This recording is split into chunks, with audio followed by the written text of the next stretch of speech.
dons, undergraduates, postgraduates, pre-graduates, boys, girls, darlings, assorted media scum. Dubstep is my life.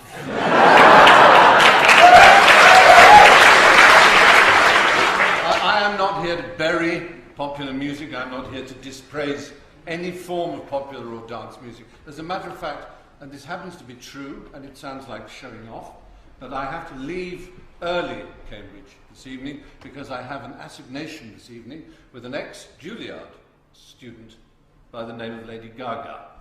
I am, I promise you it's true, meeting her this evening. I happen to be rather an admirer of Gaga. I think she's rather splendid, and I think she's one of the best things Juilliard has produced for many a long year.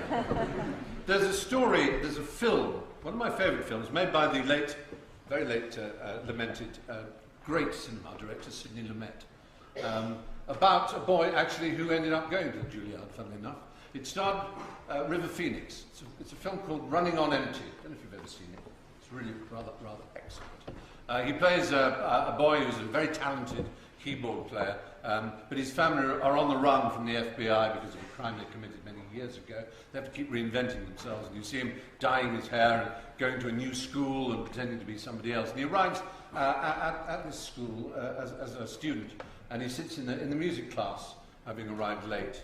And the music teacher plays a couple of pieces of music. He plays a piece of dance music, a piece of Madonna, and then he plays a Beethoven quartet. And he says to the class, "Can anybody tell me the difference between these pieces of music?" One rather cheesy kid, thinking he's going to please the music teacher, says, "Well, one's good and one's not good." And the teacher says, "Well, surely that's a matter of opinion." And River Phoenix, very shyly, whom we know is a musical genius, he shyly raises his hand and says, "You can't dance to Beethoven." It's a brilliant answer. I love the idea of dance. It so happens my legs were not equipped ever to be able to do it. But I love the idea of people going to clubs and having a good time. This motion is not about clubs being a bad idea. This motion is not about dance music being bad. This music is not about the idea that classical music is superior to any other kind of music. It celebrates the fact that there is difference, that you can love two different things at once and not explode or be a hypocrite. Surely if education in a university is about anything, it is about the fact that we can accept and absorb all kinds of ideas and celebrate and love all kinds of modes of human expression. You can make anything sound pretentious only if you are yourself pretentious. You can read a scientific paper and go, "Ha ha ha, I don't understand the words of that." Well, of course you don't, because you're not a scientist. Does that mean it isn't relevant to you or relevant to young people? That paper may well save your grandmother's life one day. The idea that you don't understand where music comes from, or that you think classical music happens to be the province of dusty, white-wigged old farts, is nothing to do with what the music is. It's a misapprehension on your part. It's a failure of imagination, and worse than that, it's snobbery. It's rank snobbery. You think you're better than that because you're young and you're cool. Well, I've never heard more snobbery in music than amongst young people's music. You know what it's like when you're 14 and you dare to have a party and you put music on and a 15-year-old comes on and goes, "Oh, you call that music? What shit is this? Oh, God!" And they point, and you think the band that you thought was cool, they've pointed out isn't cool. That's where the real snobbery in music lies. That's where the terror lies for people, in thinking they have to conform to some idea of what is or what isn't right. And if this university, this astonishing establishment, stands for anything, it stands for freedom of thought. And it stands surely for some kind of imagination and respect and, above all, artistic curiosity.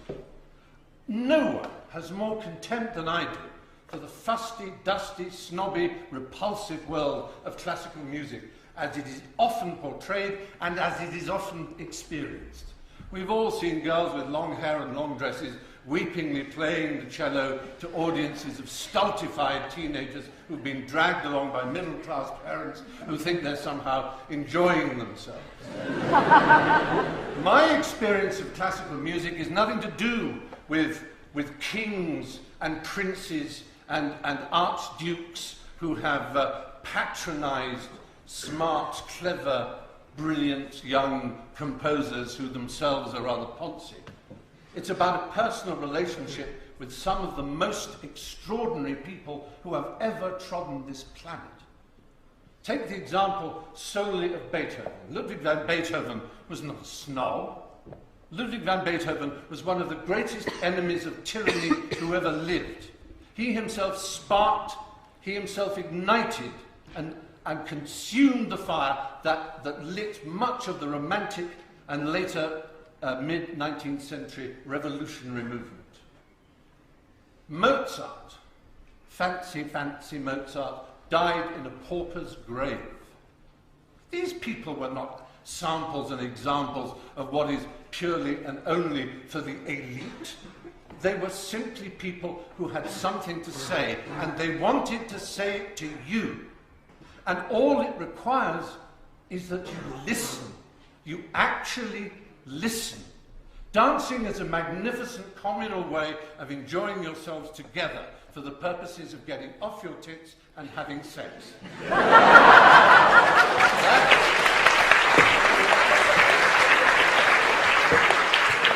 I have travelled much in the world, and I have seen that to be true in all kinds of cultures, and it has been so and will always be so. That is why humans dance.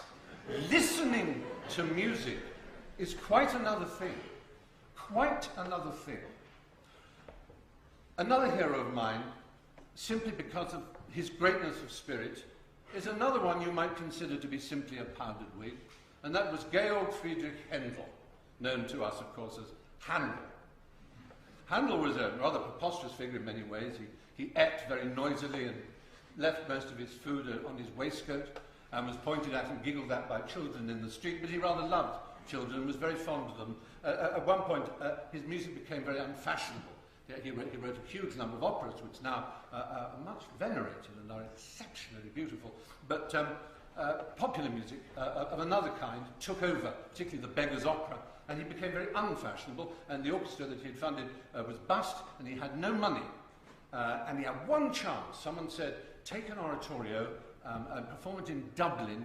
It's going to do good for the new Governor-General of Dublin, the Duke of Devonshire, and he'd love you to do it, and he chose the subject of the Messiah. And at the same time, Thomas Coram had founded this hospital for poor children in London. In London at that time, if you were a child of the parish, 7 out of 10 died before they were 3 years old. Children were left on parish doorsteps, and as I say, 7 out of 10 of them died. And Thomas Coram thought something should be done about it, so he tried to raise funds to build a hospital. He got 3 great artists. He got Joshua Reynolds, and he got Hogarth, and he got Handel, terribly excited by the idea. And Handel, who was dirt broke, produced this masterpiece, The Messiah. Has such an extraordinary moment on it. You all know it, of course, the Alleluia chorus. The story goes that when the king first heard it, he leapt to his feet. Tradition these days, everybody stands up when they hear the Hallelujah chorus. Handel donated every single penny that came from the Messiah to the hospital. He didn't take any money for it. He was just a huge-hearted man. And you listen to his music and you hear it. It calls across the centuries. It connects you to some of the most extraordinary figures, as I say, who have ever lived. And I will end by just explaining, as if it is a technical term that somehow should terrify people, one particular element of music, which is called the concerto. Now, as you probably know, a concerto is usually a piece of music which figures a single instrument and a whole orchestra. Now, it's an odd and a sad thing that people aren't taught anymore how to listen. In a world where much comes at us at huge speed, we've all talked about it, we've all laughed about the fact that we live in a digital age where everything's fast, it means we set an even higher price on things that are slow and that are complex and beguiling and seductively difficult and take just a little bit of time to get to know. rather in the same way that a cheap prostitute is never quite as beautiful as, say, a French woman with much less makeup. You may get a very quick stiffy from a prostitute, but you get love from beauty. And a concerto...